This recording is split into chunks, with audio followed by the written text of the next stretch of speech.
올빼미 애호가를 알게 될 때마다 새로운 사람을 사랑하게 합니다. 그 결과 새로운 사람은 내가 기억을 지우기 위해 안타치온 이유를 알게 됩니다. 그러면 그는 나를 잠시 그의 삶에서 떼어놓습니다. 첫 번째 여자는 한 사람도 알 수 없었는데 이제 둘 다 잊을 수 없습니다. 나는 매일 눈이 멀고 눈이 부어 있습니다. 올빼미 애호가가 나에게 와서 다시 사귀고 싶다고 말했을 때 나는 그의 품에 뛰어들어 미친 듯이 울었습니다. 나는 바로 알았지만 그는 여전히 나를 떠나지 않았습니다. 리겐즈왕, 그는 뒤를 돌아보며 잠깐 리겐즈왕이 돌아왔습니다. 타티엣은 나를 놓아주고 그는 나를 똑바로 바라보았고 나는 차가운 호수 물고기처럼 보였습니다. 리긴즈왕은 내가 타투와의 손을 거부했을 때 알았던 사람, 그의 주먹을 가지게 되었습니다. 아마도 나는 사랑할 운명이 아니었을 거야. 타투와가 내 손을 거부했고 리긴즈왕도 나를 가졌습니다. 그가 내 손을 비난하던 날, 그는 평생 나쁜 시를 쓰지 않겠다고 조금도 주저하지 않았습니다. 그는 나를 미워했고 떠날 때 많이 울었습니다. 그가 내 곁에 있는 진짜 이유를 깨달았기 때문에 그는 단지 악한 상속인의 대체물일 뿐이었습니다. 그는 그것을 전혀 받아들이지 않았습니다. 하지만 사실 저는 그를 대체물로 여기지 않았습니다. 기껏해야 그는 저에게 악한 상속인으로 갈 권리를 준 공무원일 뿐이었습니다. 당신이 여전히 저를 사랑하니 악한 상속인이 다시 돌아왔습니다. 하지만 그가 돌아왔습니다. 그의 상사에게 이미 친구가 있었고 그를 바꿀 수 없었기에 그는 저를 예비 타이어로 초대했다는 것을 저는 분명히 알고 있었습니다. 얼마나 비참한지. 그리고 저는 매우 하류였습니다. 우리가 사랑에 빠진 이후로 그는 수없이 제 손을 비난했고 제가 손을 뺐을 때마다 그는 돌아왔습니다. 그는 제가 그를 위해 겸손하게 행동하는 모습을 정말 좋아했습니다. 마지막 순간까지 그는 매우 진지하게 말하며 그의 논리가 바뀌었으니 더 이상 그의 논리에 매달리지 말라고 말했습니다. 리투안은 마치 어렸을 때 없었던 것처럼 사랑하는 사람을 걱정하는 사람들의 질병입니다. 거의 모든 사람이 마음속에 사람에 대한 질병을 가지고 있는데 악의적인 유저는 제게 사람을 걱정하는 사람들의 질병입니다. 제가 18살이었을 때 부모님이 교통사고로 돌아가셨습니다. 악의적인 유전의 부모이기도 한 부모님의 할머니가 저를 입양하셨고 악의적인 유저는 저보다 3살 많았습니다. 어머니를 잃었을 때 아무런 안정감도 없었고 항상 저를 지켜주기 위해 곁에 있어준 것은 바로 당신이었습니다. 처음에는 부모님의 상실을 받아들일 수 없었고 심한 우울증에 시달렸으며 하루 종일 옷장에 틀어박혀 먹지도 마시지도 않고 누구와도 소통하지 않았습니다. 저 사이에 악의적인 유저는 먹고 약을 먹고 저를 절망의 심연에서 끌어냈습니다. 그때 당신은 제 삶을 밝혀준 작은 태양 같았고 제 유일한 희망이자 구원이 되기를 기다렸습니다. 당신을 사랑하는 것은 당연한 일이었습니다. 그래서 당신이 저를 어떻게 대하든 저는 여전히 당신을 신중하게 사랑합니다.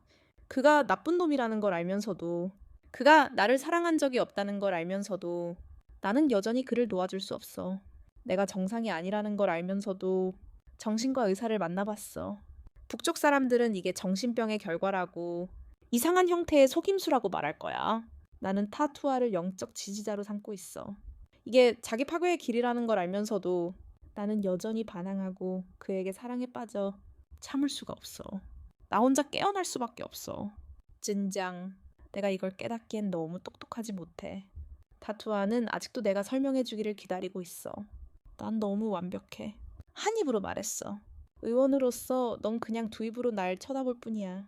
그는 눈썹을 치켜 올렸어. 행복하지 않아. 넌 나와 다시 합치고 싶지 않은 것 같아. 그리고 여전히 문 저편으로 가고 싶은 기분이야. 나는 재빨리 고개를 저으며 조심스럽게 그에게 이의를 제기했어. 더 이상 그를 따르지 않을 거야. 지금부터는 다른 누구도 따르지 않을 거야. 타투아는 항상 그의 모든 요구에 순종적으로 따르는 것을 좋아합니다. 그의 눈에는 비록 그가 나를 사랑하지 않더라도 나는 여전히 그의 가장 좋아하는 것입니다. 그 자리를 차지하는 것은 사랑이 아니라 물건과 같습니다. 사람들이 그를 찌르고 싶어 할 정도로 짜증나는 사람입니다. 그는 다른 여자에게는 바람처럼 쉽지만 가족에게 충실한 여자에게는 밋밋하고 무미건조합니다. 심지어 저는 그의 팀에 합류해야 한다고 생각하기 시작했습니다. 그렇게 말하지만 감히 그렇게 할 수는 없습니다. 어쨌든 저는 너무 오랫동안 그를 따라왔기 때문입니다. 57세 타투아는 항상 저에게 온화하고 세심했습니다. 저는 우리를 지키는 것이 아름다운 비밀 사랑이라고 생각했습니다. 제가 고백하려는 순간 그는 리투안에게 소박한 방식으로 사랑에 빠졌습니다. 나중에 리투안이 그를 가리키며 해외로 보냈고 그는 완전히 변했습니다. 따뜻하고 밝은 사람에서 술에 취해 끔찍한 사람으로 나의 타투와 설령 악어로 변하더라도 나는 여전히 그를 사랑한다. 그래서 그가 충분히 사랑스러워졌을 때 나는 그 순간을 바라보며 고백했다. 아마도 그가 그 악당에게 진심으로 동의하는지 확인하고 싶었기 때문일 것이다. 나는 그를 병신으로 여겼고 그는 집 안 경비원에게 말하는 것과 다를 바 없었다. 그는 하늘을 향해 난폭하게 날뛰었고 밖에서는 온갖 여자들과 친밀하게 지내며 나는 불안한 상태로 집에 혼자 남겨졌다. 나는 전화번호로 전화해서 언제 돌아올지 물었고 그는 나에게 영화를 보러 가자고 했고 그는 나에게서 도망쳤다. 기분이 좋을 때면 극복했고 5년 동안 그랬다. 하지만 내 손은 이미 학교에 있었고 여러 번 그럴 수 없을 것 같았다. 그리고 나는 내가 여전히 그를 사랑하는지 아니면 그냥 놓아줄 수 없는지 확신할 수 없었다. 그것은 사랑인가? 아니면 고집인가? 타투아와 다시 만난 후 내 삶은 이전과 크게 다르지 않았다. 그는 여전히 3일째 밤으로 돌아가 밤을 지키려고 노력했습니다. 그의 술친구 중 누구도 신뢰할 수 없었고 한편으로는 다 투아의 간통으로 돌아갔고 다른 한편으로는 남자를 이해하는 법을 배우라고 말했습니다. 내가 아무리 곰팡이가 피고 아무리 술집을 좋아하더라도 그 사람들에게는 문제가 있다는 것을 압니다. 그저 그와 헤어졌을 뿐입니다. 내가 그가 가는 곳, 하는 일, 누구와 놀지 관리하는 것을 좋아하지 않는다면 나는 더 이상 신경 쓰지 않습니다. 대학에 갔을 때 나는 혼자 살기 위해 집을 나갔습니다. 그런 다음 스윗 타투아가 내게 왔습니다. 주로 그가 술을 마시고 누군가 그를 돌봐주길 원할 때였습니다. 그는 나를 유모로 여겼을 뿐만 아니라 내가 그를 돌볼 때마다 그는 내 손을 잡고 그의 이름을 분명히 했습니다. 투아가 오늘 내 집에 오겠다고 했는데 지금은 밤 12시이고 거리에 엑사이가 많이 남아있지 않습니다. 방금 전 오전 10시에 그의 가게에서 그의 친구 이야기를 보았을 때 투아는 매우 행복하고 즐거운 분위기 속에 있어야 했습니다. 제가 어렸을 때 투아조차도 그의 얼굴이 매혹적으로 아름답다는 것을 이미 이해하기 시작했습니다. 한 곳에 있지 않는 것만으로도 여자가 그를 묻기에 충분했습니다. 아직은 아니었습니다. 그가 그런 곳에 갈 때마다 저는 그를 붙잡았습니다. 그가 다른 사람을 배신하고 사랑할까봐 걱정했습니다. 하지만 너무 많이 기다리다가 이름을 즉시 지었습니다. 타투아와 그의 친구들은 사랑의 정신이 원래 그런 것이라고 생각하게 만들었습니다. 타투아가 그를 위해 저와 놀 때까지 저는 그가 그녀를 얼마나 사랑하는지 알고 있었기 때문에 아무리 노력해도 그가 돌아오지 않을 것이라고 확신했습니다. 타투아를 잃은 것은 제가 생각했던 것보다 훨씬 더 고통스러웠습니다. 그 기간 동안 저는 낮과 밤을 구분할 수 없었고 낮과 밤을 멍하니 잤습니다. 그렇게 그녀를 구해야 한다는 것을 계속 기억한다면 정말로 그녀를 구해달라고 부탁하게 될 것이라는 것을 알았습니다. 그래서 성급한 순간에 타투아에게 기부하기로 마음먹고 새로운 관계를 시작하려고 했습니다. 당시 인즈왕은 제가 아는 선배의 동생이었습니다. 여름에 처음 만났을 때 저는 첫눈에 그에게 눈을 뜨지 않을 수 없었습니다. 그때 인즈왕이 부탁했는데 친절하면서도 적당한 거리를 유지했습니다. 이제 그의 정의는 꽤 좋고 공기는 벽에 있습니다. 첫 번째 문장은 88입니다. 얼굴은 만화에서 튀어나온 것 같지만 다가가기 어렵다는 느낌을 줄 수는 없습니다. 연락처를 얻을 수 있을 것입니다. 제가 여자만 안다고 말하면 그는 그와 친구가 되고 싶어 하고 그는 즉시 저에게 소중한 것을 제공합니다. 확실히 아무런 조건 없이 지금 돌이켜보면 저는 여전히 릭인 지원과 매우 가깝다고 느낍니다. 팔이 늘어난 것에 대한 고통을 묻고 싶었기 때문에 슬픔을 동기로 삼아 온 힘을 다해 그를 쫓았습니다. 그 당시 저는 충동적이었습니다. 하지만 제 마음은 그저 누군가가 제 감정을 투아에게 맡겨주기를 바랐을 뿐입니다. 나는 그를 진심으로 쫓을 엄두가 나지 않았다. 어쩌면 내가 충성스러운 개로 살아가는데 너무 익숙해져서 누군가를 기쁘게 하는 법을 알고 있을지도 모른다. 그날은 비가 억수같이 내리고 있었는데 인주원기 우산을 가져오지 않았다고 버스를 탈 수 없다고 했을 때였다. 나는 아무 생각 없이 곧바로 차를 세워 그에게 우산을 건넸다. 온몸이 갈증으로 가득했다. 마치 무거운 짐이라도 된 듯 그가 내 희생을 기뻐하며 감격해야 할 거라고 생각했다. 하지만 그는 나를 이끌었다. 멜론 우산을 펼쳐주고 웃고 있는 코트를 입혀주었다. 몇 마디를 건넨 그는 그저 아무렇지 않게 한숨을 쉬었다. 그러고 나서야 나는 정말로 덤벼들었다. 그렇게 하면 감기에 걸리기 쉽다는 걸 몰랐다. 빗물이 박쥐를 미끄러지게 하고 작은 시냇물처럼 흘러내리는 꽃처럼 길을 쉽게 덮쳐 도망치려는 노력 때문이었다. 그 가상의 사다리는 선녀가 걱정하며 그의 사나운 앞길을 인도하라고 비난했다. 하지만 나는 여전히 확신했지만 그의 친구들은 벽에 걸린 마음을 망칠 수 있었다. 사람을 세울 때 반드시 출처나 나방일 필요는 없다는 것을 나는 몰랐다. 그날 우리 둘은 같은 사람으로 작은 결정을 내릴 것이다. 해가 하늘에 있을 때 나는 우리 둘을 위해 우산을 비난하기 위해 뒤에 앉았다. 차가 좁아서 우리 둘은 꼭 붙어 앉아야 했다. 그녀는 다정하고 따뜻할 수 있었고 그가 깜짝 놀랐을 것 같았다. 그는 내 우산을 비난하며 웃었다. 내 코트를 입고 부츠를 신는 것도 이상할 것이다. 나는 무의식적으로 그가 화를 낼까봐 걱정했다. 몸무게가 늘어나면 내가 잘못하면 바보라고 불릴 것이기 때문이다. 나는 놀랐고 마음은 이미 충만해질 준비가 되어 있었다. 하지만 아니, 음양의 목소리가 맑아지자 그는 화가 나지 않았다고 말했다. 먼저 그에게 물을 주자 그는 화가 나지 않았다. 그 후에도 그는 화가 나지 않았고 바람은 내가 그를 아프게 했다고 말했다. 나는 왜 그런지 신경 쓰지 않고 코와 손을 문지르는 것만 알았다. 눈물은 주체할 수 없었고 흘러내렸다. 그러다 나는 울었다. 음양이 당황하자 그는 분명히 손으로 내 눈물을 닦아주었다. 그리고 다시 울었다. 더 이상 울지 마. 그는 정말로 이끌지 않았지만 그때 그의 목소리는 맑았고 그것은 평화의 문제처럼 들렸다. 웃음을 참을 수 없었고 코에서 그림자가 흩어졌다. 우리는 그 순간부터 서로를 사랑하기 시작했다. 그가 너무 좋아서 그랬는지 나는 스스로를 통제할 수 없을 지경이었다. 이 관계를 시작하는 것이 흥미롭지 않다는 것을 알면서도 나는 그의 고백을 거부하지 않았다. 그때 그는 나에게 여자친구가 되고 싶냐고 물었다. 수박도 같은 질문을 한다는 것을 듣고 나는 동의했다. 수박이 물었을 때도 나는 동의했다. 유일한 차이점은 그와 함께 있을 때 그의 마음을 진심으로 느꼈다는 것이다. 어쩌면 처음부터 진심으로 시작하지 않았기 때문일지도 모른다. 나는 항상 그를 보고 있었기에 내가 그를 사랑하지 않는지 알 수 없었다. 불이 꺼지고 나서야 그가 나와 헤어졌다는 소식을 들었고 나는 아직 깊이 생각하지 못했다. 그리고 그의 머리는 수박에게 기부해야 할 수박과 함께 있었다. 그 결과 수박도 나를 떠났다. 정말 둘 다 잊을 수 없었다.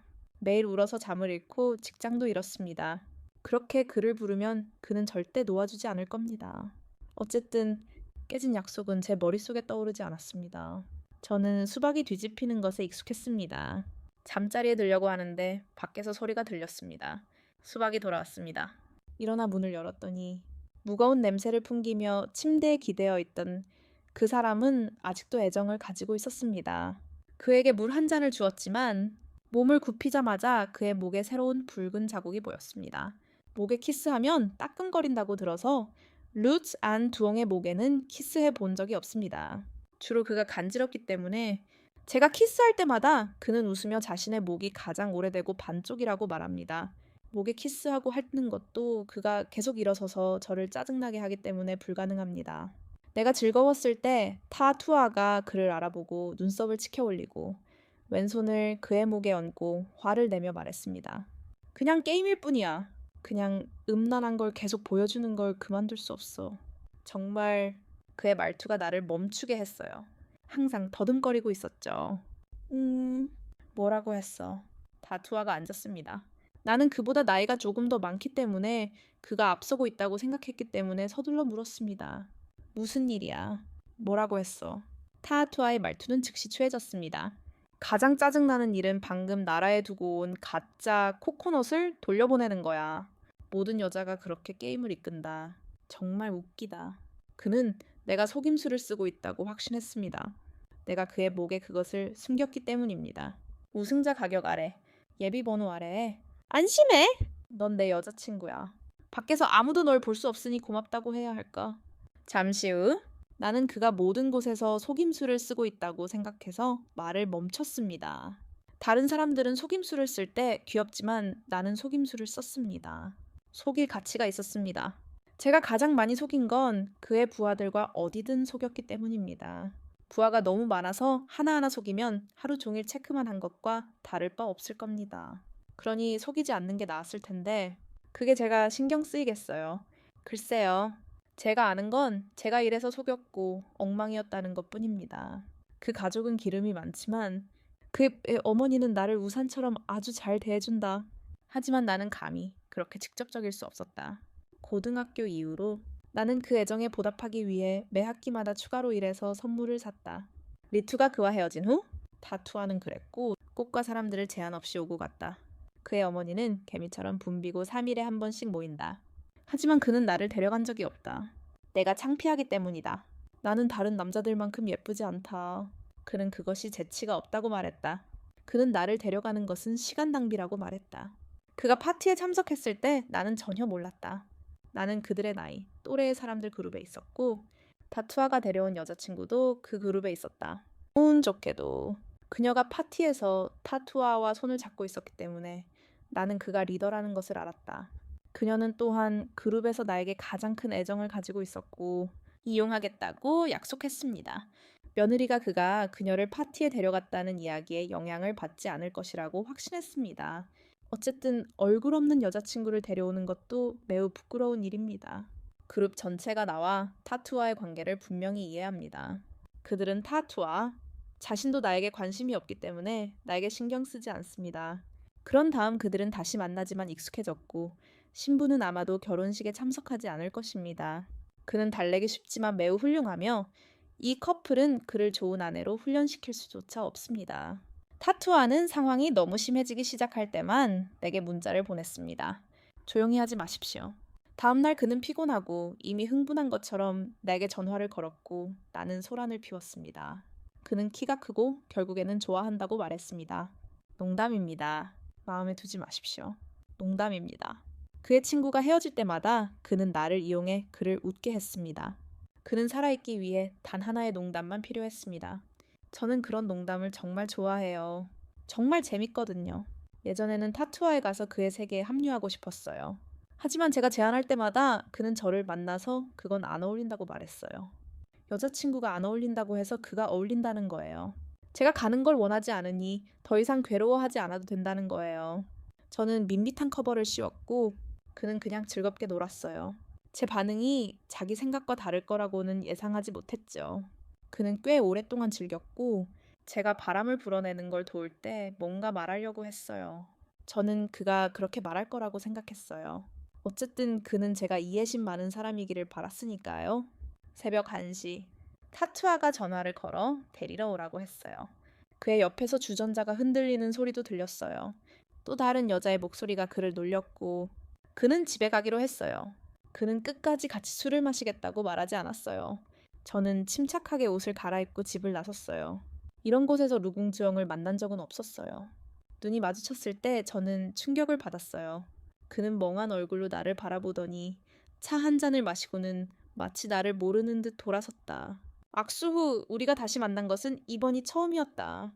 나는 항상 그와 함께 있는 모습을 보았지만 그는 나에게 허락을 구할 기회를 주지 않는 온전한 정신이 아니었다. 그녀는 이 예상치 못한 기회를 만났고 나는 오랫동안 그 자리에 서서 의구심에 사로잡혔다.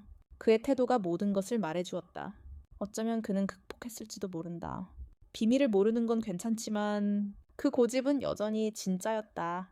어쨌든 우리는 오랜 세월 함께 했으니까. 폭력이 없었다는 말은 분명 절제된 표현일 것이다. 타티우는 전화를 받지 않았다. 나는 그에게 다가가 몇 층에 있는지 물었다.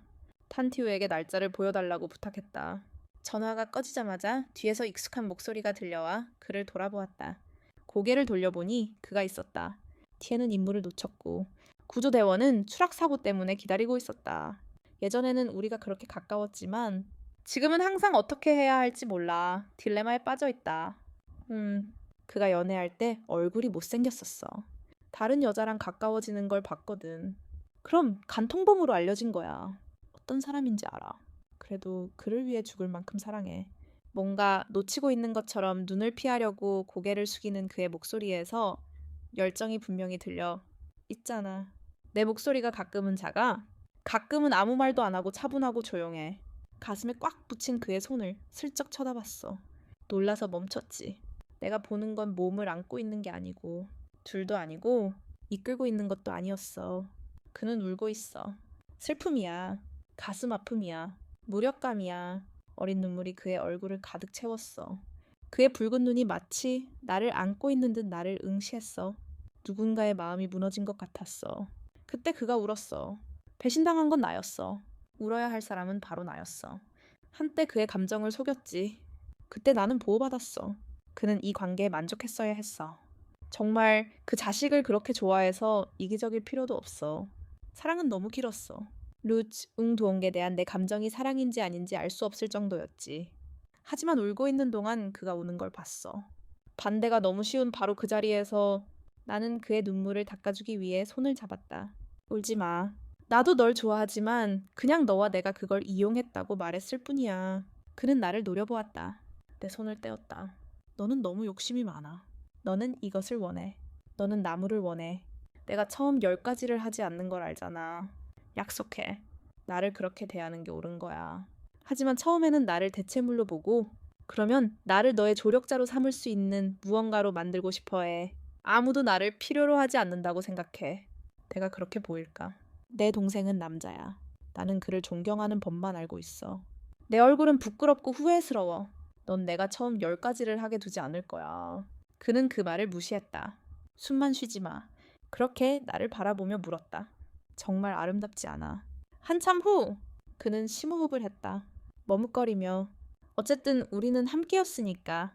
하지만 우리가 여전히 친구로 지낼 수 있을까? 그의 목소리가 훨씬 가벼워졌다. 많은 사람들이 제자리에서 울음을 터뜨릴 것 같다. 내가 고개를 끄덕이지 않으면 그는 분명 진짜 울 것이다. 나는 대답했다. 여왕, 가족에게 햇살이 비치면 도움을 요청할 것이다. 좋은 것을 두려워하지 마라.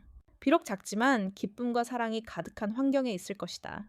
그는 항상 중간에 있다. 자신감 있고 열린 마음을 가진 사람은 결코 마른 체형의 사람이 아니다. 그는 자신만의 자존심이 있다. 그는 나를 이용하지 않는다. 그래서 한때 그를 그렇게 사랑한다고 생각했던 부드러운 바람이 이해할 수 없다. 왜 그는 여전히 나와 친구가 되려고 하는 걸까? 우리는 온라인으로 연결되어 있다. 그때부터 지금까지 아무 일도 일어나지 않았다. 그의 삶은 항상 중간에 있다. 그는 매일 스토리에 사진을 올린다. 나는 마치 어둠 속 구석에 있는 물뱀 같았다.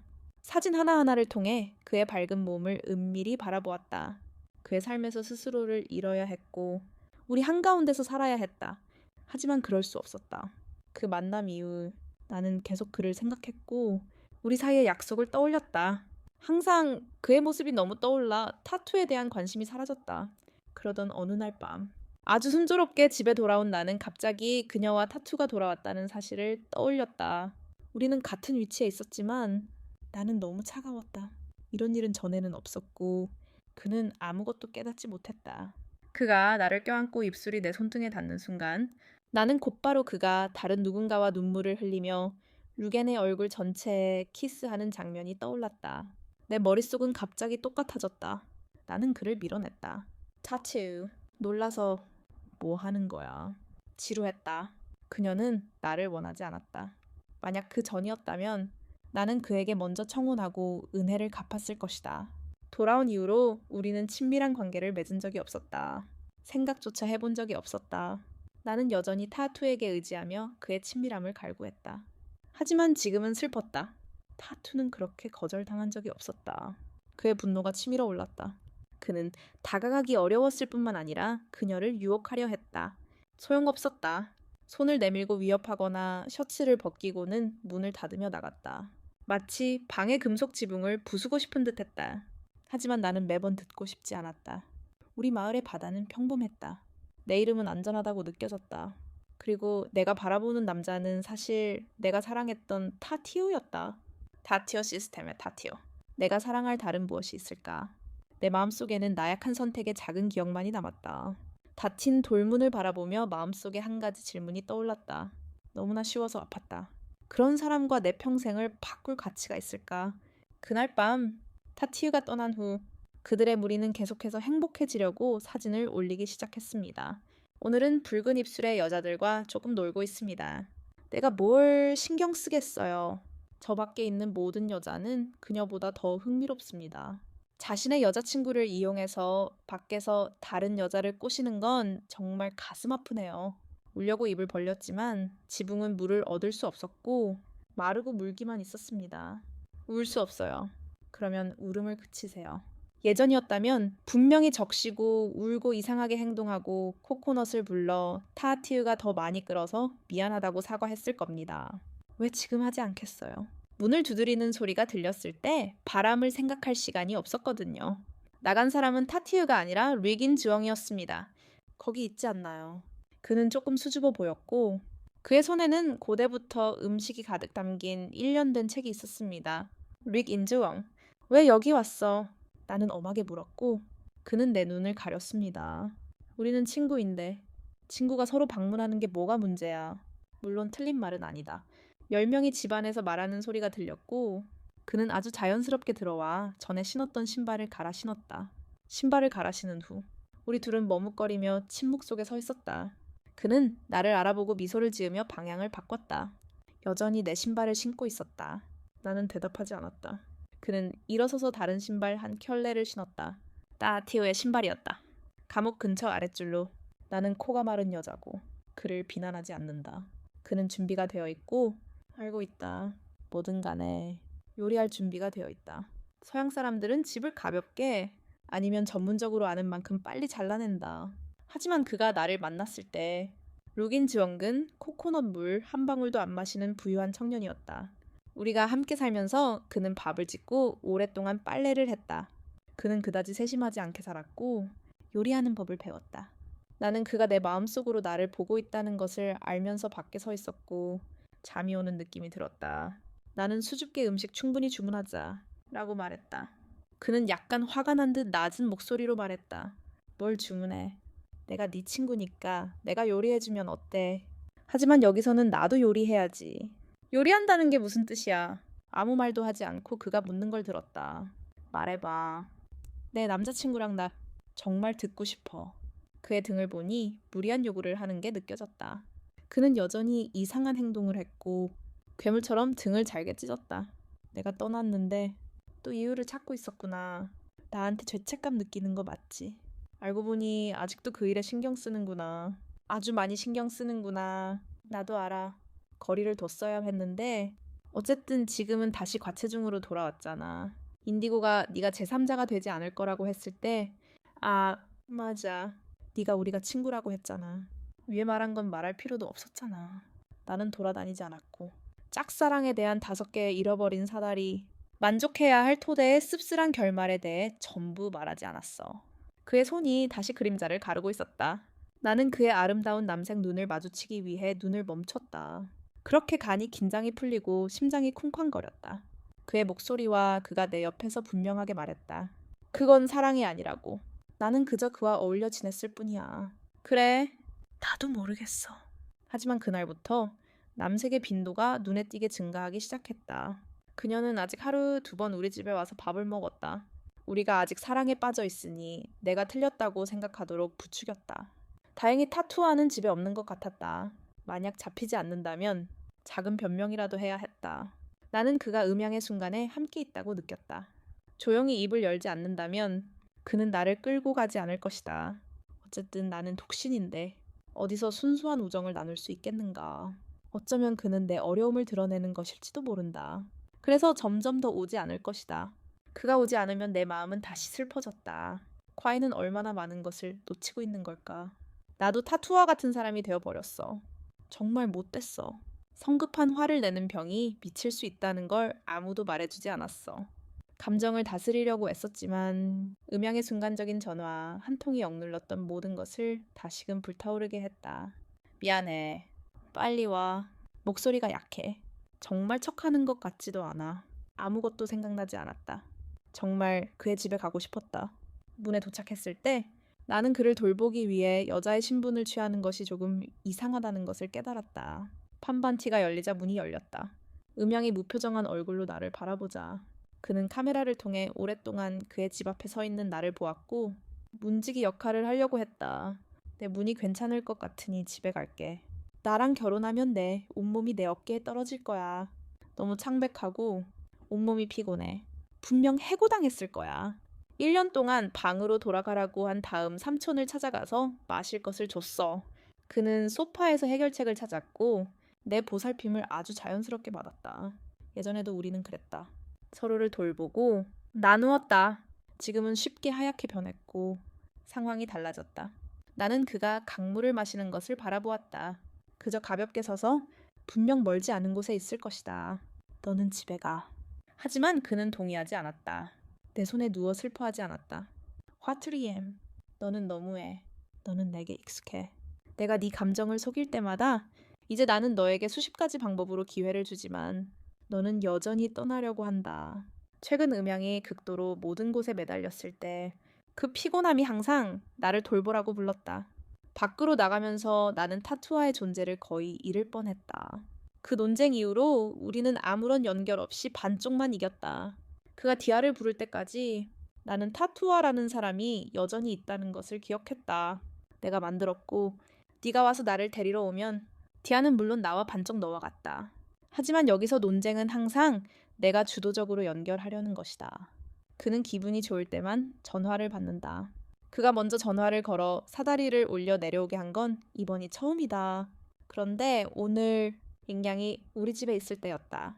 집이 어수선하다며 많이 놀고 싶다고 했다. 전화를 바꿨지만 가지 않았다. 그가 깨끗한 손님이라고 생각하며 재치 있게 전화선을 바꿔놓았다. 내 코코넛은 여기 왼쪽 한가운데서 여전히 아프다. 너 같은 놈은 안 태울 거야. 나 바쁠 테니 차 불러. 사무실에 있는 4명은 잉양의 불편한 목소리를 높이며 가라앉겠다고 약속했다. 내가 들었다고 하자 그의 목소리가 다시 정확해졌다. 코코넛이 급해. 누가 널 밀어? 나는 무너져 내렸다. 생각 없이 전화를 끊었다. 그가 다음에 무슨 말을 하는지 듣지 못했다. 잉양이 내 침대에 누워있을 때 그는 한숨을 쉬며 말했다. 왼쪽이 부르고 있어. 그러다가 누가 물었어. 내 동생은 내가 마지막 왼쪽 옆에 누워있는 걸 알았으니까 아마 공영에 처하지 않을 거야. 어쨌든 우리는 그냥 엄마잖아. 음영이 날 데리러 갈 때 그는 소리를 지르더니 베개를 가져다가 벽 쪽으로 얼굴을 돌렸다. 나는 그를 사랑했지만 너를 사랑할 수 없었다. 그보다 더 나쁜 게 나에게 뭐가 있을까?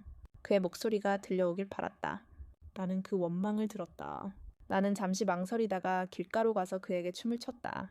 내가 틀렸어. 널 대체물로 본 적이 없어. 대체물이 아니라면 도구일 뿐이야. 어쨌든 내가 널 다치게 했어. 그가 울고 있는 순간 나는 그의 얼굴에 손을 얹었다. 그는 내 손을 피했다. 나는 다시 그 목소리를 들었다. 누가 울고 있는지. 다시 한번 내 가슴은 아팠다. 나는 이유를 몰랐고 내가 그를 정말 사랑하는지 아닌지도 몰랐다. 하지만 그와 함께 있을 때 누군가를 사랑하는데 결심이 필요 없고 애원할 필요도 없고 애쓸 필요도 없다는 걸 알았다. 그것은 진정한 사랑, 강렬하고도 편안한 사랑이었다. 바로 그 순간 거실에서 문이 열리는 소리가 울려 퍼졌다. 그 순간 문이 살짝 열리는 소리가 들려왔고 가슴이 뭉클했다. 나는 문을 열려고 했다. 문이 열리자마자 2 남자가 서 있었고 분위기는 순식간에 긴장감으로 가득 찼다. 남색 남자가 서로를 바라보며 도발적인 미소를 지었다. 집주인인 왓지엠이 바쁘게 움직이는 것을 보고 그는 그녀에게 무슨 일이 생겼어? 라고 물었다. 타이 트웡의 얼굴이 어두워지더니 그는 흥미를 더해 라고 말했다. 나중에 그는 왓지엠의 집에 머물며 난 그녀의 거야 라고 말했다. 타이 트웡은 너무 화가 나서 내 친구는 뭐야? 라고 물었다. 친구가 있다면 그래도 찾아왔다. 남색 남자가 더 크게 웃으며 그녀를 놀렸다. 넌 친구가 없는데 왜 그녀는 친구가 없는 거야? 내가 그를 내쫓자 2 사람은 말다툼을 하고 있었다. 남색 남자가 겉보기에는 무해해 보였지만 그의 혀는 극도로 날카로웠다. 타이투아는 너무 화가 나서 얼굴이 붉게 달아올랐고 마치 누군가를 때리려는 듯 주먹을 꽉 쥐었다. 그는 잔인하고 차갑게 후아트리엠에게 말했다. 정말 잘하시네요. 그러자 남자들조차 집으로 돌아가려 했다. 그가 그를 도울 수 없다면 계속 이야기할 필요가 없었다.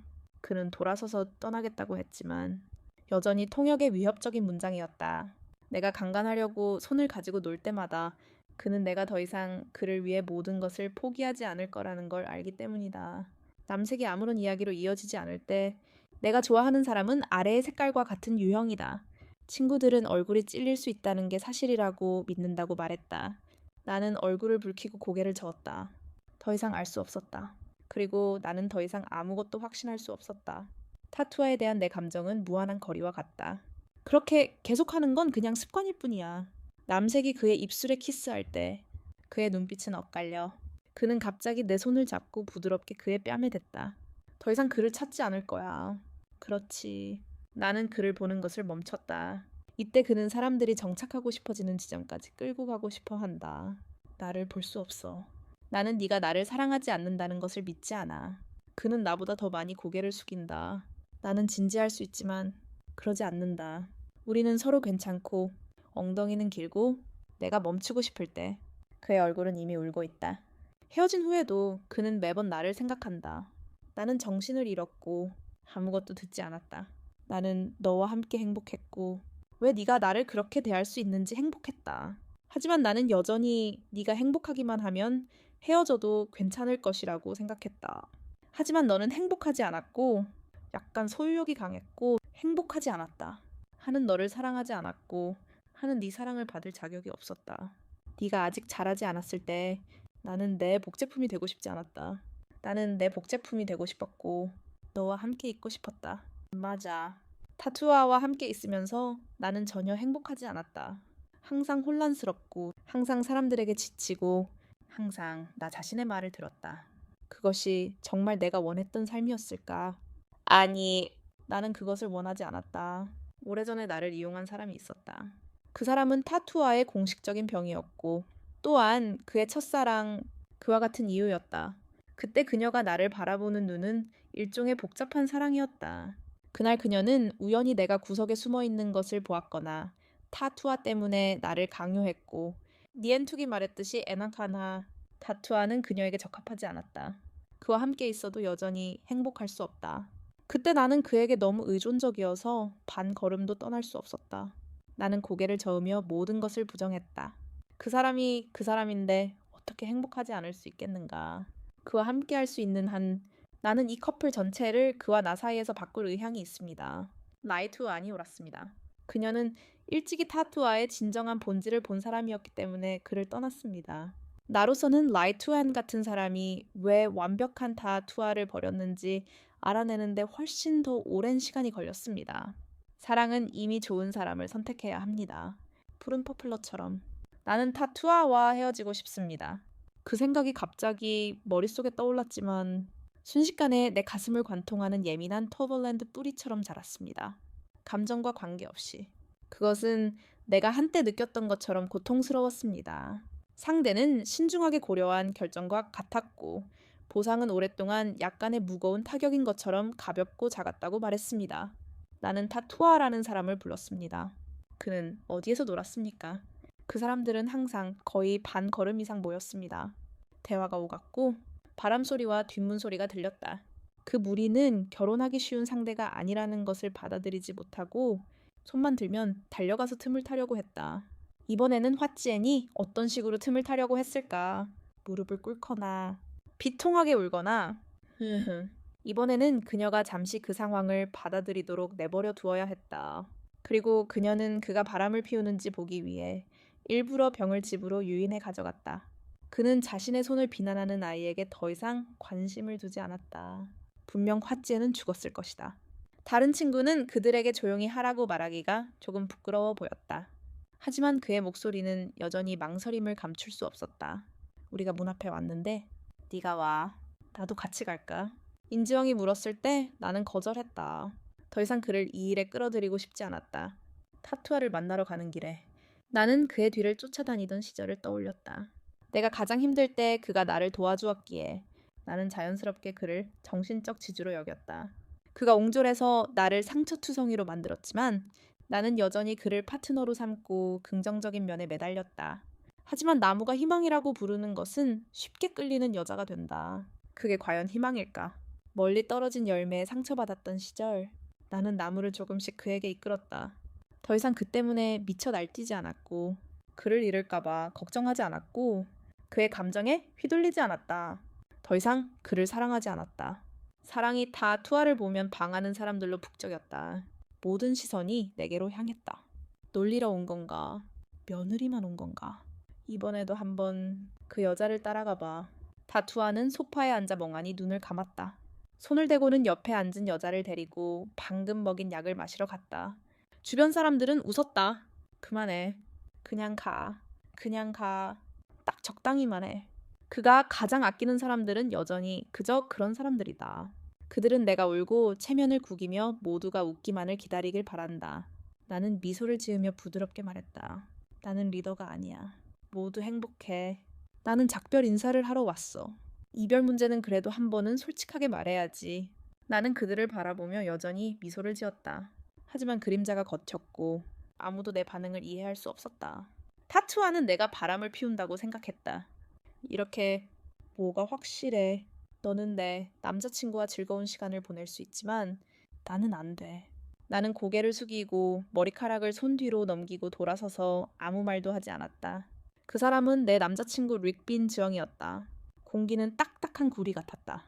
내가 그에게 쓰러뜨리라고 일깨워도 그는 여전히 그것을 때렸고 모든 것이 갑자기 멈췄다.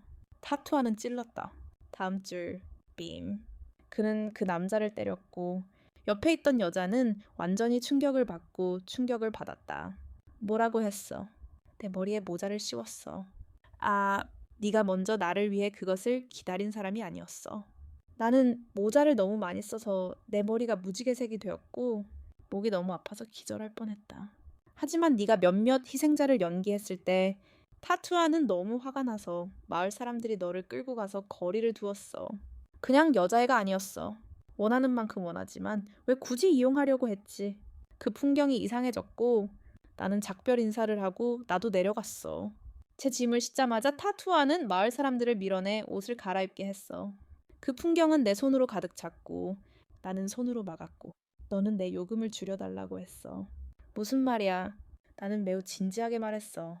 작별 인사를 하고 싶어. 너는 아마 나에게 이렇게 얕보인 적이 없었을 거야. 너는 여왕의 눈을 가지고 있고 나는 오랫동안 너를 좋아했어. 알았어. 넌 오래전에 나를 배신했고 그가 돌아와서 작별 인사를 하기를 기다리고 있었지. 그렇지. 나는 너를 보았고 더 이상 참을 수 없어. 네가 먼저 나를 배신한 사람이 아니었어. 날 사랑하지 않더라도 연인으로서 충성해야 해. 타투아는 반박했어. 누가 그렇게 나에게 붙어 있으라고 했니? 그럼 지금부터는 너한테 달라붙지 않을 거야. 내가 뭐라고 하든 넌 이중적인 사람이 아니야. 그는 날 잡아당기며 놓아주지 않았어. 이미 날 미워하는 게 아니었나. 둘째, 익숙해져. 내 곁에는 항상 충성스러운 개가 있으니까 그녀가 같이 하자. 같이 하자라고 했지만 나는 동의하지 않았다. 그의 말대로 릭 웅 지영의 주먹이 그의 얼굴에 정확히 박혔다. 겁쟁이가 될 줄도 모르니 내가 때려줄게. 타투아는 깜짝 놀라더니 곧바로 방역했다. 두 사람은 그를 맹렬하게 때렸는데 둘 다 힘이 비슷했고 아무도 서로를 압도하지 못했다. 나는 재빨리 그들을 떼어놓고 릭 웅 지영이 불쌍하다고 생각했다. 그는 교활한 눈빛으로 타투아를 바라보았다. 타투아, 미친 개처럼 굴지 마. 이 여자애는 내가 울면서 반쯤 끌어당기며 아이를 낳았을 때 그가 나를 꾸짖던 바로 그 여자애였다. 이제 원문은 반복하지 않겠습니다. 저는 릭 웅 지영에게 편지를 주고 떠났습니다. 그 사람을 이용해 준 것에 감사를 표했지만 아무 말도 하지 않았습니다. 그는 언젠가 제가 그를 눈으로 쳐다보며 그렇게 잔인한 말을 할 줄은 몰랐습니다. 안개가 걷잡을 수 없을 때까지 그를 사랑했던 그 소녀조차 언젠가는 그를 완전히 버리게 될 거라고 생각했습니다. 저는 릭 웅 지영을 병원에 데려가 의사를 만났습니다. 상처는 피상적이었지만 그는 마치 싸움에서 이긴 것처럼 흥분했습니다. 의사가 연고를 바르는 동안에도 그는 여전히 흥분해서 내장을 주먹으로 치고 발로 차는데 성공했던 이야기를 하며 약을 써준 것에 감사를 표했습니다. 그의 얼굴에 난 상처를 보니 가슴이 아팠습니다. 하지만 그도 부상을 입었고 리궁 정은 제 손을 잡고 얼굴이 살짝 붉어졌지만 저는 그의 옆에 서 있었습니다. 그는 마치 사랑에 빠진 개 주인처럼 가운데 미소를 지었습니다. 그는 제가 가장 아끼는 사람이 바로 자신이라는 것을 알고 있었습니다. 그 미소에 저는 너무나 놀랐습니다. 네, 축하합니다. 결국 그와 함께 있을 때보다 여분의 무게를 옮기고 여분의 무게를 놓아주는 것이 훨씬 행복하다는 것을 알게 되었습니다. 가격은 클리닉에서 나왔고 우리는 또한 날을 먹으러 갔습니다. 그가 끝내고 나서 루충 두엉은 집에 가기를 거부하고 내 집에 와서 잠을 잤습니다. 이제 우리는 어떤 관계입니까? 약속을 지키겠습니다. 그가 물었을 때 나는 오랫동안 생각했고 우리가 연인이라고 대답하고 싶었습니다. 하지만 결합하지 않고 계속 이야기하는 생각은 그와 함께하는 것이 그렇게 좋지 않다고 느꼈기 때문에 말할 수 없었습니다. 루충 두엉은 너무 화가 나서 얼굴이 붉어졌습니다. 너는 여전히 키스하는 우정을 본 적이 있습니까? 저번에 인공호흡이라고 생각했지. 허! 너는 아버지 위에 올라가서 발에 조심하지 않고 다시 돌아와 자리를 차지하는 연인입니다. 그는 내 손을 잡고 집으로 돌아갔습니다. 아래층에 도착하자마자 나는 여분의 무게의 얼굴과 몸, 그리고 그 아래에 아름다운 길을 보았습니다. 특히 그가 나와 루크웅지엉이 손을 잡고 있는 것을 보았을 때 그의 눈썹이 찡그려졌습니다.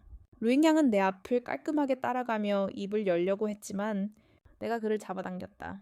그는 먼저 위층으로 올라가 제대로 이야기할 수 있었다. 그는 나를 진지하게 바라보며 문 앞에서 기다렸다. 무슨 일이 생기면 전화해달라고 부탁했고 나는 달려갔다. 루잉양은 떠났고 세청은 그냥 앞으로 나와 나를 보며 말했다. 알라. 저놈은 네가 헤어질 때 발견한 도구일 뿐이야. 네가 놔두고 다시 시작하자. 더 이상 너랑 안 놀아줄게. 나는 조용히 침착하게 그를 바라보았다. 그가 변하지 않을 거라는 걸 알았다. 리투에게 상처받아서가 아니라 그의 본성이 그랬기 때문이다. 그 이전의 사람들은 알고 있었다.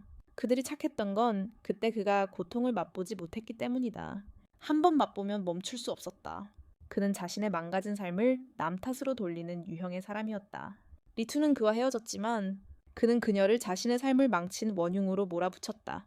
왜 내가 깨어나기까지 이렇게 오랜 시간이 걸렸을까? 왜 네가 여전히 예전의 따인 지형처럼 정직하고 순수하다고 생각하는 거지?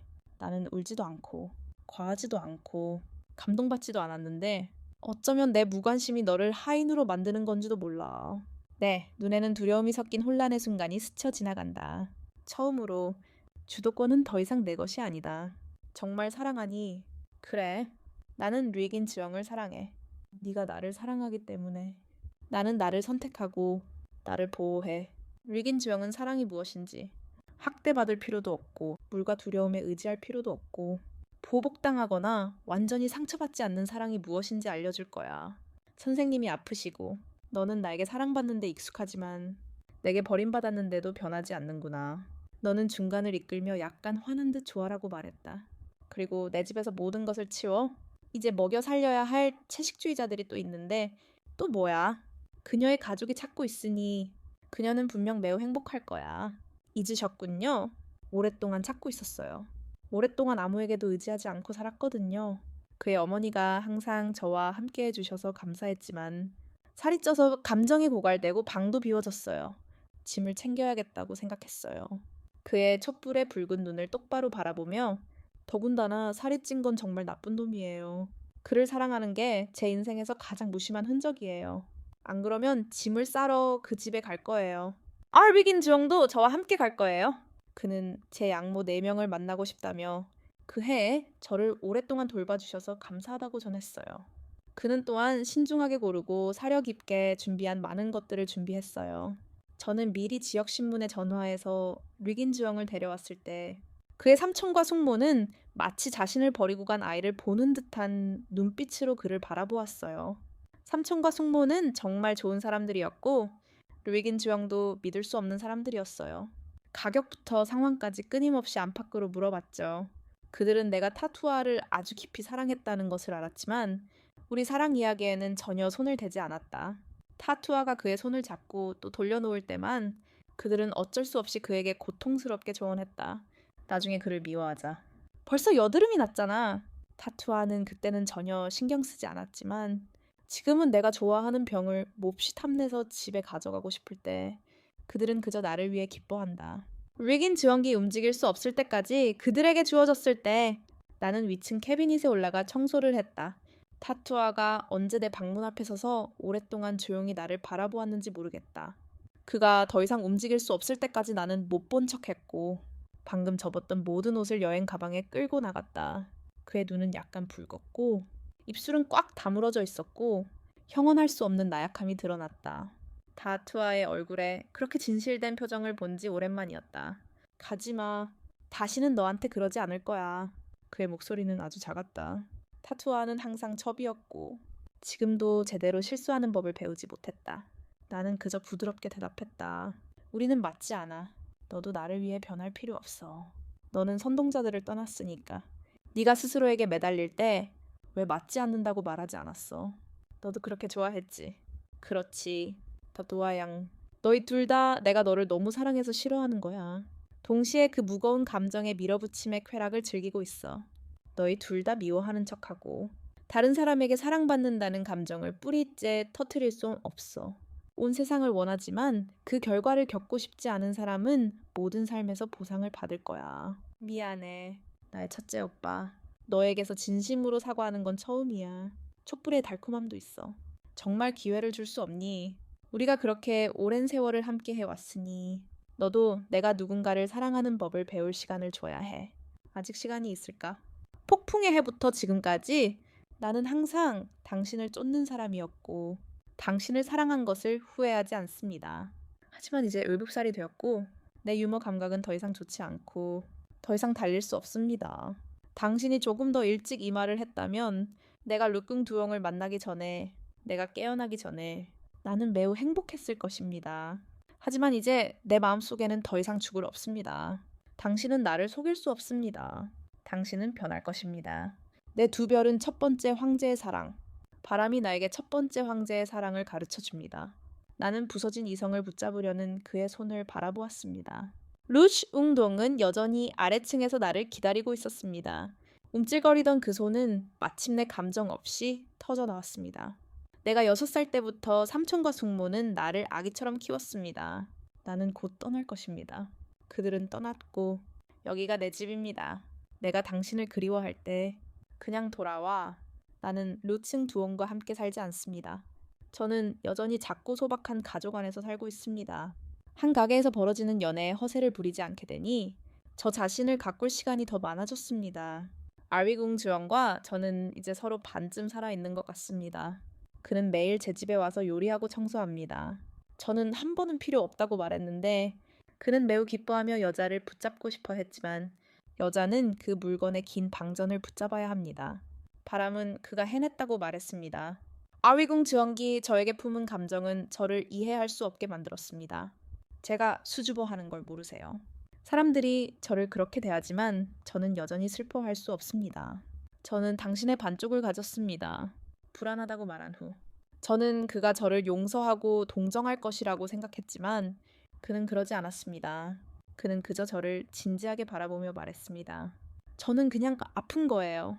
아픈 사람에게 그렇게 늦게 다가갈 권리는 누구에게도 없습니다. 저는 그를 빤히 쳐다보다가 저도 모르게 눈물이 났습니다. 아픈 건 슬퍼할 가치가 없다는 걸 깨달았습니다. 저는 그냥 아픈 거였습니다. 저는 몇 년 전 감기에서 회복했지만 우리가 함께하게 된 것은 저를 수년간 과체중으로 묶어두었습니다. 박세는 혼자서만 벗어날 수 있다고 말했고 저는 그렇게 했습니다. 정말입니다. 따투아를 떠난 후 제 삶은 더 나아졌습니다. 큰 회사에서 더 좋은 제안을 받았습니다. 저는 르긴 지왕의 어머니를 만나러 갔습니다. 어차피 저는 그분들에게서 행복하지 않을 겁니다. 우리의 배경은 이미 조각되어 있으니까요. 르긴 지왕은 저에게 그것을 처리하라고 했습니다. 부모님이 매우 질투한다고 말했습니다. 계약이 해지되자 그들은 제가 생각했던 것보다 훨씬 더 얄팍해졌고 그는 저를 잘 대해야 했습니다. 우리는 새로운 사랑을 시작했고 부담도 압박도 없었습니다. 모든 것이 너무 좋아서 보호의 말이 된 것 같습니다. 따투아를 만난 후 제 모든 고난은 소진된 것처럼 가늘어졌습니다. 나중에 저는 바람과 신장비, 모든 식사를 하지 않은 것에 대해 알게 되었고 그는 가짜 하트를 인쇄했습니다. 이사한 이후로 따투아와 저는 더 이상 연락을 하지 않습니다. 저는 그의 친구들을 떠났는데 그 이유가 전부는 아닙니다. 처음엔 친구들은 제가 다시 돌아올 거라고 생각하며 믿기지 않았습니다. 하지만 타투아의 반응이 그들에게 답을 주었습니다. 그 후 저는 사업을 시작했고 약간의 성공을 거두었습니다. 2년 동안 교제 후 르긴 지왕이 저에게 청혼했습니다. 제가 가장 많이 울었지만 그는 결혼식에는 타투아와 그의 부모님도 참석했습니다. 뭐야. 뭐야? 뭐야? 뭐야? 뭐야? 뭐야? 뭐야? 뭐야? 뭐야? 뭐야? 뭐야? 스토리가 끝났습니다. 들어주셔서 감사합니다. 흥미로우셨다면 구독과 좋아요를 눌러주세요. 좋은 하루 보내세요.